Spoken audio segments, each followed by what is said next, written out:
So the other day I decided to try to do some dyeing with tea bags I'd been saving up for a while, and so I put together a tray of different kinds of papers, some Zentangle tiles, some Fabriano tiles, and there's actually 2 layers here. So I poured some water on top and added the tea bags. And after a little while I checked it and really nothing much was happening. It was going to be really, really pale.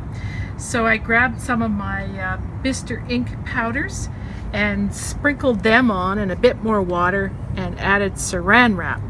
So a lot of you were wanting to be here for the reveal, so here we go. The first thing it's been 2 days. It's taken that long for enough water to evaporate that when I pull this off, the pattern will stay. If it's too wet when you pull off the saran, the pattern disappears. And of course, we've got wind today. You can still see it's pretty wet in through here.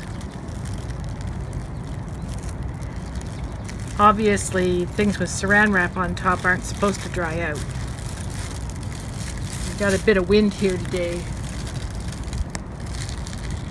And I'm trying not to get stain on the deck. So I really don't like getting my fingers dirty, so I've got a pair of tweezers here. So the first thing I'm going to do is take off the tea bags. You can see I have an assistant here, but she's not really doing much for her keep. You can start to see where I have things underneath and how the shape of the things on top has marked. I love the marks I'm seeing here from the tea bags. Yeah, I'll just quickly pile them here in the corner. And I have to say the red on the tag on that tea bag has really been intriguing me, so I may have to add some red as I work on these. So these are intended for backgrounds for my collages and for some tangling ideas I have. So the tea bags have stayed really, really wet.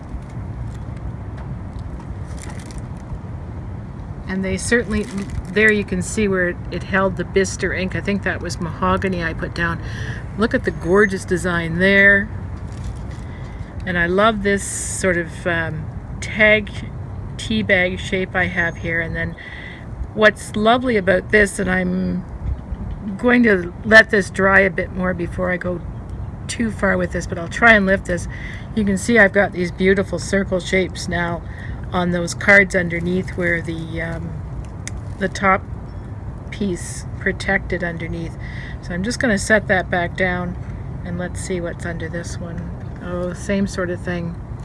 I did a series of triangular tiles, and they're going to be so much fun to work on now with that beautiful circle there.